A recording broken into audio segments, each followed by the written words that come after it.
एखाद्या अशा घराचा आपण विचार करूया जे नेहमी आवाजांनी, गजबजाटाने आणि माणसांच्या वावराने कायम भरलेलं असतं. म्हणजे अगदी गोकुळासारखं, राईट? हो, अगदी तसंच. जिथे सणासुदीची लगबग आहे, मुलांचे हसण्याचे, कधीतरी रडण्याचे आणि भांडणांचे आवाज आहेत. स्वयंपाकघरातून तो फोडणीचा वास येतोय आणि सतत कोणीतरी कोणाला तरी मारत असलेला हाका ऐकू येत आहेत. आणि हे सगळं इतकं जिवंत असतं की तिथे स्वतःच्या श्वासाचा आवाजही ऐकू येत नाही. एक्झॅक्टली. आणि आता असा विचार करूया की एका सकाळी उठल्यावर त्या घरात एक अशी शांतता पसरलेली असते, जी केवळ आवाज नसल्याची स्थिती नसते. ती शांतता चक्क अंगावर येणारी असते. बापरे, ती शांतता खरंच खूप मोठी आणि भयानक असते. ती तुम्हाला आतून खायला उठते. हो ना. मग अचानक कोसळलेल्या या भयानक शांततेतून आणि संपूर्ण एकाकीपणातून मानवी मन स्वतःला कसं सावरतं. एखादा माणूस आपलं संपूर्ण जग अचानक लिकामं झाल्यावर त्यातून कसा मार्ग काढतो, याच एका अत्यंत अस्वस्थ करणाऱ्या पण महत्त्वाच्या प्रश्नाचा शोध आज आपण या सखोल चर्चेत घेणार आहोत. आणि यासाठी आपल्याकडे आज एक खूपच सुंदर आणि हृदयस्पर्शी संदर्भ आहे. बरोबर. डॉक्टर विजयकुमार एस ठेंगेकर यांची शिशिरातली पानगळ ही कथा. आजच्या या डीप डाईव्हमध्ये आपण या कथेतील नामदेव काका नावाच्या पात्राचा एकाकीपणापासून ते पुन्हा कुटुंबासोबत जोडले जाण्यापर्यंतचा जो भावनिक प्रवास आहे तो समजून घेणार आहोत. नक्कीच. आणि हा प्रश्न खूपच कळीचा आहे, कारण एकाकीपणा ही केवळ एक भौतिक अवस्था नसते. ती एक अत्यंत गुंतागुंतीची मानसिक अवस्था असते. म्हणजे फक्त एकटं राहणं नाही. राईट. जेव्हा आपण शिशिरातली पानगळ या कथेचा विचार करतो ना, तेव्हा ही कथा फक्त एका वृद्धाची कथा राहत नाही. तसं बघायला गेलं तर आपल्या आजूबाजूला, विशेषतः आजच्या या आधुनिक जगात जिथे विभक्त कुटुंब पद्धती वाढत आहे, तिथे हा एकाकीपणा अनेकांच्या वाट्याला येतो. खरंय. मुलं शिक्षणासाठी किंवा नोकरीसाठी शहरात किंवा परदेशात जातात. आणि मागे उरतात ते रिकाम्या घरात आपले श्वास मोजत बसलेले आईवडील. नामदेव काकांचं पात्र हे याच वास्तवाचं प्रतिनिधित्व करतं. म्हणजे एक प्रकारे ते आपल्या समाजाचा आरसाच आहे. अगदी बरोबर. या प्रवासाचा मागोवा घेताना आपल्याला हे समजून घ्यायचं आहे की दुःख पचवण्याची मानवी क्षमता कशी काम करते, आणि जेव्हा सगळं संपलंय असं वाटतं तेव्हा निसर्ग किंवा आपल्या आजूबाजूची परिस्थिती आपल्याला अनपेक्षितरित्या कशी तारून नेते. हे समजून घेण्यासाठी ना मला वाटतं आपल्याला अधिक काकांच्या त्या गजबजलेल्या जगाकडे बघावं लागेल, जे जग त्यांनी गमावलंय. हो, ते खूप गरजेचं आहे. कारण जोपर्यंत आपण एखाद्या इमारतीची उंची बघत नाही, तोपर्यंत तिथून खाली पडल्यावर होणाऱ्या आघाताची तीव्रता आपल्याला समजू शकत नाही. नामदेव काकांचं घर हे एकेकाळी असंच एक जिवंत आणि सळसळतं घर होतं. आणि त्यांची पत्नी सावित्री ही त्या घराचा खरा आत्मा होती. राईट. सावित्री, मुलगा रोहन आणि मुलगी मीनल यांच्यामुळे त्या घराला एक अर्थ होता. सावित्रीचं एक अत्यंत मार्मिक वाक्य या कथेत येतं. ती नेहमी म्हणायची, घर मोठं असण्याने नाही, घरातले आवाज मोठे असण्याने घर भरलेलं वाटतं. हे खूपच सुंदर वाक्य आहे. म्हणजे ते घराच्या विटा भिंतींना नाही, तर त्यातल्या मानवी स्पंदनांना महत्त्व देतं. पण मग काळ पुढे जातो. रोहन शहरात नोकरीला लागतो, मिनल सासरी जाते, मुलांच्या भेटीगाठी कमी होतात आणि फोनवर तेच ठरलेलं वाक्य नंतर बोलतो. हे वाक्य जणू परवलीचं बनून जातं. हो. आणि हे सगळं सुरू असतानाच सर्वात मोठा धक्का तेव्हा बसतो जेव्हा सावित्री आजारी पडते आणि ती कायमची सोडून जाते. पण जाताना ती नामदेव काकांना 2 गोष्टी सांगून जाते. एक म्हणजे मुलांवर राग करू नका, आणि दुसरं, जेव्हा काका अत्यंत हतबल होऊन विचारतात की तू कुठे चाललीयस, तेव्हा ती म्हणते, जिथे आठवणी राहतात तिथे. बापरे, हे खूपच हेवी आहे. हो ना. आणि मला इथे एक वेगळा विचार मांडायचा आहे. म्हणजे चला थोडं हे समजून घेऊया. सावित्रीने जाताना मुलांवर राग न करण्याचं जे वचन काकांकडून घेतलं, त्याने काकांच्या या दुःखात अडकण्याच्या प्रक्रियेला अधिकच गती दिली असं म्हणता येईल का? असं का वाटतंय तुम्हाला? कारण बघा ना, एकीकडे घर पूर्णपणे रिकामं झालंय आणि दुसरीकडे आत तो खदखदणारा राग किंवा हतबलता व्यक्त करण्याचा जो एक मार्ग होता, तोही या वचनामुळे पूर्णपणे बंद झाला. त्यांना व्यक्तच होता आलं नाही. हे खूप छान ऑब्झर्वेशन आहे. आणि हा एक अत्यंत महत्वाचा मानसशास्त्रीय पैलू आहे बरं का. जेव्हा आपण दुःखाच्या अवस्थेतून किंवा ज्याला आपण ग्रीफ म्हणतो त्यातून जात असतो तेव्हा राग हा त्या प्रक्रियेचा एक अत्यंत नैसर्गिक आणि आवश्यक टप्पा असतो. म्हणजे तो बाहेर पडायला हवाच. होय, मानसशास्त्रामध्ये स्टेजल ऑफ ग्रीफ नावाची एक संकल्पना आहे ज्यामध्ये राग हा दुःख व्यक्त करण्याचा आणि स्वतःला सावरण्याचा एक अतिशय महत्वाचा मार्ग मानला जातो. आणि इथे तर तोच रस्ता बंद झाला होता. एक्झॅक्टली. सावित्रीने जे वचन घेतलं त्याने नैतिकदृष्ट्या जरी काकांना एका उच्च पातळीवर नेऊन ठेवलं असलं ना तरी मानसिकदृष्ट्या त्यांना एका कोंडीत पकडलं. मुलांनी वेळेवर न येणं, लक्ष न देणं याबद्दल त्यांच्या मनात जी स्वाभाविक चीड निर्माण झाली असती ती त्यांना बाहेरच काढता आली नाही. म्हणजेच तो दबलेला राग आणि दुःख त्यांच्या मनात एक विषारी चक्रासारखं फिरू लागले असतील. नक्कीच. सावित्रीचा मृत्यू केवळ घर रिकामं करत नाही तर तो काकांचा वर्तमान काळ आणि भविष्यकाळ दोन्ही हिरावून घेतो. जेव्हा घरातील आवाज कायमचे थांबतात तेव्हा उरते ती फक्त जीवघेणी शांतता. आणि ते घर आता त्यांच्यासाठी राहण्याचं ठिकाण राहत नाही. नाही, ते घर एका संग्रहालयात किंवा म्युझियममध्ये रूपांतरित होतं. हे म्युझियमचं उदाहरण खूप अचूक आहे. म्हणजे मला असं वाटतंय की एखाद्या नाटकाचा प्रयोग संपल्यानंतरचा जो रिकामा रंगमंच असतो ना तसं ते घर होतं. हो, अगदी तसंच. जिथे पडदे आहेत, प्रकाश योजना आहे, सगळं नेपथ्य आहे, पण अभिनेतेच निघून गेले आहेत. अशा रंगमंचावर एकटं उभं राहणं हे अत्यंत भयानक असतं. घरातील प्रत्येक कोपरा, प्रत्येक वस्तू सावित्रीची आणि त्या गेलेल्या सुवर्णकाळाची आठवण करून देत असणार. आणि म्हणूनच काका त्या घरातून अक्षरशः पळ काढतात. ते घरात टिकूच शकत नाहीत. राईट. आणि रोज गावाबाहेरच्या एका जुन्या वडाच्या झाडाखाली जाऊन बसू लागतात. तिथे गेल्यानंतर या कथेला एक वेगळं वळण मिळतं. हो, तो निसर्गाचा भाग सुरू होतो. बरोबर. शिशिर ऋतू सुरू होतो आणि त्या वडाच्या झाडाची पानं गळू लागतात. काका तिथे त्या झाडाशी चक्क बोलू लागतात. म्हणजे ते झाडालाच आपला सोबती बनवतात. हो ना. ते झाडाला सांगतात आज सावित्रीचा वाढदिवस आहे, किंवा कधी म्हणतात आज खूप थंडी आहे, कधीतरी म्हणतात आज रोहनची खूप आठवण आली. गळणाऱ्या प्रत्येक पानासोबत काकांची एक आठवण जोडलेली असते. हे रूपक खूपच छान वापरले लेखकाने. खरंच. पहिलं पान गळतं तेव्हा त्यांना सावित्रीने लग्नानंतर केलेली पहिली वाकडी तिकडी पोळी आठवते. दुसरं पान जमिनीवर पडतं तेव्हा रोहनचा शाळेचा पहिला दिवस आणि त्याने गडबडीत चुकीची लावलेली शर्टाची बटणं आठवतात. आणि तिसऱ्या पानासोबत मीनलची आठवण. एक्झॅक्टली. तिसऱ्या पानासोबत मीनलने अंगणात काढलेली ती वाकडी रांगोळी आठवते. काका तिथे खूप महत्वाचं वाक्य म्हणतात, पानगळ जशी झाडाची शोभा कमी करते तसं आयुष्याची पानगळ माणसाला आतून उघडं पाडते. खूपच अर्थपूर्ण वाक्य आहे. पण इथे एक गोष्ट मला जाणवली. गावातले लोक त्यांना हे सगळं बघून वेढ्यात काढतात.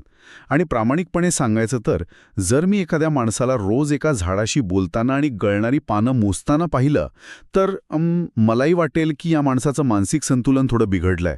हो, साहजिकच आहे ते. हा माणूस दुःखाच्या आवेगात वास्तवाचं भान विसरून वेड्यासारखा वागतोय असं आपण का मानू नये? म्हणजे याला स्वतःला सावरण्याची प्रक्रिया कसं म्हणता येईल? हे बघा, बाह्यदर्शनी हे वेडगडपणाचं लक्षण नक्कीच वाटू शकतं. आणि समाज नेहमीच अशा वर्तनाला पटकन वेड ठरवण्याची घाई करतो. ते तर आहेच. पण जर आपण याला क्लिनिकल सायकोलॉजीच्या किंवा मानसशास्त्रीय उपचार पद्धतीच्या चष्म्यातून पाहिलं ना तर इथे एक अत्यंत निरोगी आणि आवश्यक प्रक्रिया घडत आहे ज्याला आपण ग्रीफ प्रोसेसिंग किंवा दुःख पचवण्याची प्रक्रिया म्हणतो. म्हणजे ते जे करत होते ते एक प्रकारे स्वतःला हील करत होते. नक्कीच. जेव्हा माणसाला जवळची माणसं दुरावतात आणि घराच्या चार भिंती त्यातून खायला उठतात तेव्हा निसर्ग हा एकमेव असा घटक उरतो जो कोणताही न्यायनिवाडा किंवा जजमेंट करत नाही. झाड तुम्हाला कधी जज करत नाही. एक्झॅक्टली. ते वडाचं झाड काकांना प्रश्न विचारत नाही की तुम्ही असे का वागताय किंवा मुलांना फोन का करत नाही. ते झाड फक्त एक मूक आणि सुरक्षित जागा प्रदान करतं. आणि गळणाऱ्या पानांचा जो संदर्भ आहे ना तो अत्यंत सखोल आहे. तो कसा? काका भूतकाळात अडकले होते ज्याला मानसशास्त्रात आपण र्युमिनेशन म्हणतो. र्युमिनेशन? हो, म्हणजे एकाच दुःखद विचाराच्या चक्रात सतत फिरत राहणे. प्रत्येक गळणारा पान हे त्यांच्या मेंदूत अडकलेल्या एका आठवणीचं बाह्यरूप होतं. अरेच्छा. म्हणजे ते पानांच्या रूपात स्वतःच्या आठवणी पाहत होते. राईट. आणि जेव्हा ते पान झाडावरून तुटून जमिनीवर पडतं तेव्हा ती केवळ एक भौतिक क्रिया नसते तर ती काकांसाठी एका आठवणीला निरोप देण्याची मानसिक क्रिया असते. ते सावित्रीची पोळी, रोहनचा शाळेचा दिवस या सगळ्या आठवणी पानांसोबत जमिनीवर पडताना बघतायत. याचा अर्थ ते हळूहळू हे स्वीकारत आहेत की हा भूतकाळ आता परत येणार नाही. म्हणजे जुन्या आवरणातून बाहेर पडल्याशिवाय, आतून उघडं पडल्याशिवाय तुम्ही कोणतीही नवीन गोष्ट स्वीकारू शकत नाही. अगदी बरोबर. लोक ज्याला मानसिक संतुलन बिघडणं म्हणत होते, ती खरं तर स्वतःच्या मनाची साफसफाई करण्याची, स्वतःला रिकामं करण्याची एक अत्यंत वेदनादायी पण गरजेची प्रक्रिया होती. हे खरंच खूप विचार करायला लावणार आहे.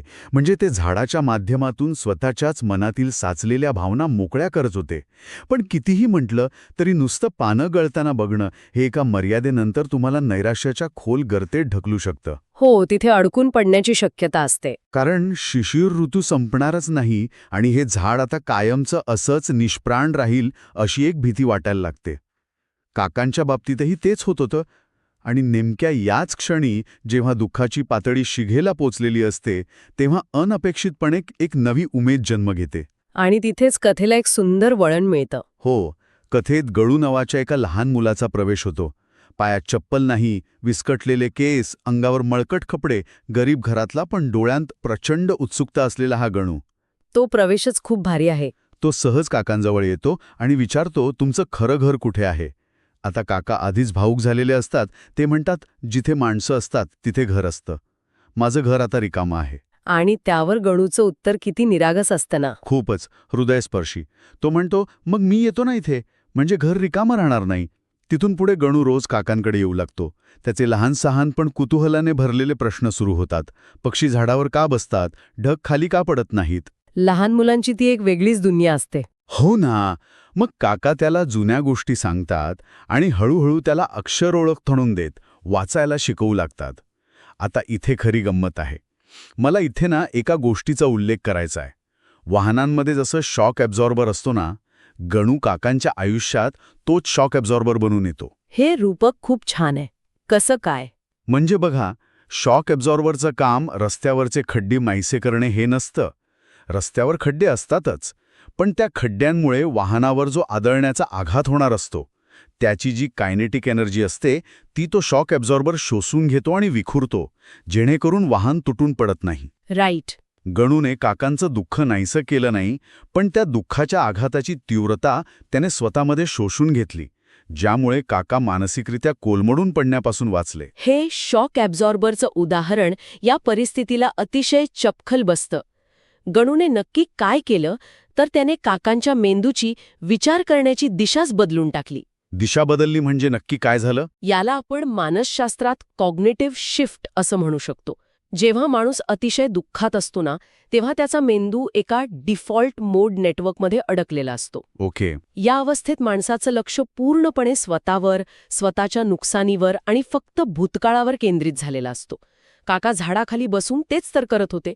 पण जेव्हा गणू प्रश्न विचारू लागला, जेव्हा काका त्याला शिकवू लागले, तेव्हा त्यांच्या मेंदूला या स्वयंचलित दुःखद अवस्थेतून बाहेर पडून टास्क पॉझिटिव्ह नेटवर्ककडे जावं लागलं. म्हणजे त्यांचं लक्ष स्वतःवरून हटून दुसऱ्या एका कामावर लागलं. एक्झॅक्टली.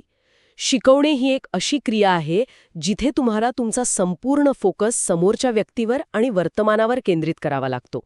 गणूला शिकवताना काकांचं लक्ष स्वतःच्या हरवलेल्या गोष्टींवरून गणूच्या नवीन शिकण्याकडे वळलं. ते भूतकाळातून थेट वर्तमानात आणून उभे केले गेले. वा, हे खूपच लॉजिकल आहे. आणि सर्वात महत्त्वाची गोष्ट म्हणजे लहान मुलं ही नेहमीच वर्तमानात जगतात. त्यांना काल काय झालं याचं दुःख नसतं आणि उद्या काय होणार याची चिंता नसते. गणूच्या या वर्तमानकालीन ऊर्जेचा काकांना खूप मोठा आधार मिळाला. खरंय. गणूला अक्षर गिरवायला शिकवताना काकांना नकळतपणे त्यांचा हरवलेला लहानगा रोहन पुन्हा सापडत होता. त्यांच्या आत दडलेला जो पिता होता, जो मुलांच्या जाण्याने अर्थहीन झाला होता, त्याला गणूच्या रूपाने पुन्हा एकदा एक अर्थ मिळाला होता. हे ऐकताना अंगावर काटा येतोय.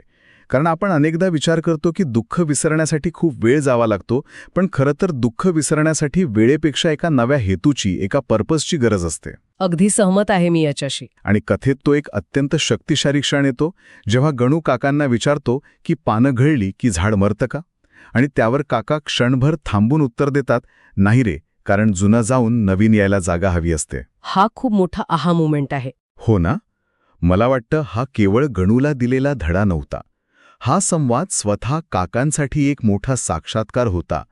जेव्हा ते हे वाक्य उच्चारतात तेव्हा ते त्या वडाच्या झाडाविषयी बोलतच नसतात, तर ते स्वतःच्या आयुष्याविषयी बोलत असतात. नक्कीच. हे असं वाक्य नाहीये जे त्यांनी खूप विचार करून ठरवून बोललं आहे, तर गणूच्या सान्निध्यात त्यांच्या नकळत त्यांच्या आत जी सावरण्याची प्रक्रिया पूर्ण झाली होती तीच ह्या वाक्यातून बाहेर पडली. जुनं म्हणजे त्यांचा तो जुना भूतकाळ, तो गजबजलेला काळ, आणि नवीन म्हणजे आता हे गणूच्या रूपाने आलेलं नवं आयुष्य. अगदी बरोबर विश्लेषण केलंत. आणि हाच तो क्षण आहे जिथे आपल्याला स्पष्ट दिसतं की काकांनी त्यांच्या एकाकीपणा केवळ सहन करण्यापलीकडे जाऊन त्याचा मनापासून स्वीकार केला आहे. हा स्वीकार फार महत्वाचा असतो. हो, तो आला की शांती मिळते. राईट. जेव्हा तुम्ही एखाद्या गोष्टीचा स्वीकार करता तेव्हा तुम्ही त्याविरुद्ध लढणं थांबवता आणि तिथून पुढे खरी मानसिक शांती मिळायला सुरुवात होते. जुनं जाऊन नवीन याला जागा हवी असते ही केवळ एक निसर्गाची संकल्पना नाहीये, तर ती मानवी अस्तित्वाची अट आहे. म्हणजे जुन्या गोष्टी सोडल्याच पाहिजेत. हो, आपण आपल्या जुन्या ओळखीत, जुन्या नात्यांच्या स्वरूपात इतके घट्ट अडकून राहतो की नवीन स्वरूपांना आपण जागाच देत नाही. गणूमुळे काकांच्या आयुष्यातली ती रिकामी जागा भरून निघाली आणि या मानसिक स्थित्यंतराने त्यांना त्यांच्या आयुष्यातील सर्वात मोठ्या आणि कठीण परीक्षेसाठी तयार केलं. आणि ती मोठी परीक्षा म्हणजे क्षमा करण्याची परीक्षा. सावित्रीला दिलेलं वचन पाळण्याची वेळ आता जवळ आली होती. तो प्रसंग खूपच भारी आहे. हो, तो प्रसंग कथेत येतो जेव्हा पोस्टमन अचानक रोहनचं पत्र घेऊन येतो. त्या पत्रात रोहनने लिहिलं असतं की माणूस कितीही मोठा झाला तरी वडिलांच्या सावलीशिवाय अपूर्ण असतो. तो संपूर्ण कुटुंबासह म्हणजे मीनल आणि तिच्या कुटुंबासह गावी कायमचा परत येणार असतो. ती येत आहेत. जेव्हा गाडी दारात थांबते, मुलं बाहेर येतात आणि काकांसमोर उभी राहतात, तेव्हा काकांच्या चेहऱ्यावर कोणताही राग नसतो, अढी नसते, कोणतेही टोमणे नसतात. बापरे, हे खूप कठीण आहे प्रत्यक्षात करायला. खूपच कठीण. ते फक्त आपले हात पसरतात आणि मुलांना घट्ट मिठी मारतात. काकांचं त्यावेळी आलेलं वाक्य खूप काही सांगून जातं. ते म्हणतात, उशीर झाला पण आलायस, ते पुरेसं आहे. किती मोठा मनाचा मोठेपणा आहे हा. आणि मग घर पुन्हा एकदा भरून जातं. नातवंडे घरात इकडे तिकडे पळत खेळू लागतात आणि जेव्हा नातवंडे गणूबद्दल विचारतात तेव्हा काका त्याची ओळख आमच्या आयुष्यातली नवीन पालवी म्हणून करून देतात. वा. शेवटी देवघरात सावित्रीच्या फोटोसमोर दिवा लावून काका शांतपणे म्हणतात, तुझं ऐकलं. हे ऐकून खरंच डोळ्यात पाणी येतं. हो ना. पण या सगळ्या घडामोडींकडे बघताना ना मला एक खूप सखोल प्रश्न पडतो. आपण क्षमा करणे या कृतीकडे नेहमी एका नैतिक दृष्टिकोनातून बघतो की बाबा माफ करणं हे चांगलं असतं. बरोबर. पण मला सांगा, क्षमा करणे म्हणजे केवळ ओठांनी इट्स ओके म्हणणे असते का? काकांनी मुलांना जे माफ केलं ती केवळ एक नैतिक निवड होती की तो त्यांनी गणूसोबतच्या मैत्रीतून मिळालेल्या अंतर्गत मानसिक शांतीचा आणि क्षमतेचा विजय होता? जर गणू त्यांच्या आयुष्यात आलाच नसता तर काकांनी इतक्या सहज माफ केलं असतं का? हा खूपच उत्तम आणि विचार करायला लावणारा प्रश्न आहे. मला असं वाटतं क्षमा करणे ही कधीच एका क्षणाची कृती नसते आणि ती केवळ इच्छाशक्तीवरही अवलंबून नसते. क्षमा करण्यासाठी तुमच्या आत एक प्रकारची भावनिक श्रीमंती किंवा पूर्णत्व असावं लागतं. भावनिक श्रीमंती? हो. जर तुम्ही आतून पूर्णपणे रिकामे, दुखावलेले आणि उपाशी असाल तर तुम्ही दुसऱ्याला क्षमेचं दान देऊच शकत नाही. जर गणू काकांच्या आयुष्यात आला नसता तर काका त्या वडाच्या झाडाखाली आपल्या दुःखात आणि रागात खदखदत राहिले असते. त्यांच्या त्या रिकाम्या घरात फक्त कटुता साचली असती. म्हणजे ते अजूनच कडवट झाले असते. नक्कीच. जेव्हा मुलं परत आली असती तेव्हा कदाचित त्यांनी मुलांचा राग धरला असता, त्यांना टोमणे मारले असते किंवा आता कशाला आलात असं म्हणून त्यांना नाकारलंही असतं. कारण अनप्रोसेस्ड ग्रीफ म्हणजेच न पचवलेलं दुःख हे नेहमी रागात आणि द्वेषात रूपांतरित होतं. खरंय. आणि इथे तर गणू होता. राईट. गणूने काय केलं? गणूने त्यांच्या आयुष्यातली ती रिकामी झालेली जागा नव्या प्रेमाने भरून काढली. गणूमुळे त्यांना हे समजलं होतं की आयुष्य हे एकाच ठिकाणी थांबत नाही. त्यामुळे जेव्हा मुलं परत आली तेव्हा काका एका अभावाच्या म्हणजेच डेफिसिट मानसिकतेतून नाही तर पूर्णत्वाच्या मानसिकतेतून त्यांच्याकडे बघत होते. म्हणजे त्यांच्याकडे आता देण्यासाठी खूप काही होतं. एक्झॅक्टली. सावित्रीने दिलेलं मुलांवर राग करू नका हे वचन आणि निसर्गाचा नियम म्हणजेच पानगळ आणि पालवी या दोन्ही गोष्टींचा इथे अत्यंत सुंदर संगम झालाय. काकांनी निसर्गाकडून शिकून जुन्या पानांना, जुन्या रागाला गळू दिलं आणि मुलांच्या परतीला नवी पालवी म्हणून स्वीकारलं.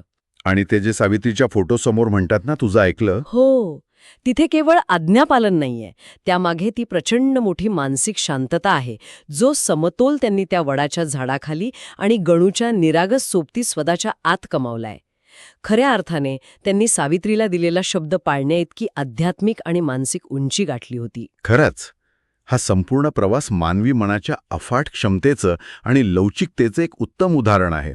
तसं बघायला गेलं तर एका गजबजलेल्या भरलेल्या घरातून सुरू झालेला हा प्रवास एकाकीपणाच्या भयंकर शांततेच्या आणि नैराश्याच्या अंधारात जातो. आणि मग निसर्गाच्या सानिध्यात सावरतो. अगदी बरोबर. तिथे एका मूक वडाच्या झाडाखाली दुःखाचं सांत्वन आणि प्रकटीकरण होतं. त्यानंतर एका अनपेक्षित अनोळखी लहान मुलाच्या रूपात गणूमुळे आयुष्यात पुन्हा एकदा नवी उमेद, हसू आणि एक नवा उद्देश परत येतो. आणि या सर्वांचा शेवट एका अत्यंत परिपूर्ण आणि निखळ क्षमेत होतो. कुटुंबाच्या पुनर्मिलनात होतो. जे घर कधीकाळी रिकाम्या रंगमंचासारखं वाटत होतं ते पुन्हा एकदा खऱ्या-खुऱ्या आवाजांनी जिवंत होतं. या कथेचा मुख्य आणि अत्यंत प्रभावी संदेश हाच आहे की पानगळ म्हणजे कायमचं हरवणं नाही, ती म्हणजे नव्याने पुन्हा सापडणं आहे. किती सुंदर विचार आहे हा. ज्या पानांना आपण गमावलेली समजून त्यांच्यासाठी रडत बसतो, तीच पाने मातीत मिसळून नवीन पालवीला जन्म देण्याचं खत बनतात. एक्झॅक्टली. दुःखाची अवस्था ही कायमस्वरूपी नसते. ती फक्त एका नवीन सुरुवातीची, एका नव्या वसंत ऋतूची पूर्वतयारी असते. आणि याच एका खूप छान आणि विचार करायला लावणाऱ्या निष्कर्षासोबत आज आपण या चर्चेच्या शेवटी आलो आहोत. हो, आजची चर्चा खरंच खूप डीप होती. पण आजची ही चर्चा संपवण्यापूर्वी मला आपल्या सर्वांच्या दैनंदिन आयुष्याशी निगडीत एका गोष्टीकडे लक्ष वेधून घ्यायचं आहे. आपल्या सर्वांच्या आयुष्यात असा एक प्रसंग नक्की येतो जेव्हा आपल्याला वाटतं की आपली पाने गळत आहेत, आपण आपलं सर्वस्व गमावत आहोत. हो, असे प्रसंग येतातच. कधी ती हातातून गेलेली नोकरी असू शकते, एखादं अचानक दुरावलेलं नातं असू शकतं, किंवा आपल्या जीवाभावाची एखादी व्यक्ती आपल्यापासून दूर गेलेली असू शकते.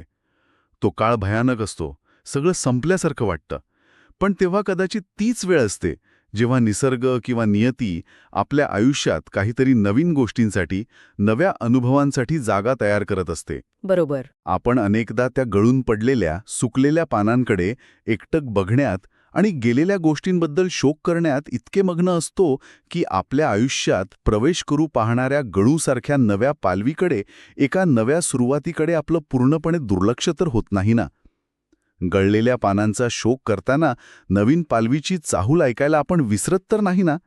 यावर नक्की विचार करा. पुन्हा भेटूया अशाच एका नव्या आणि सखोल चर्चेत.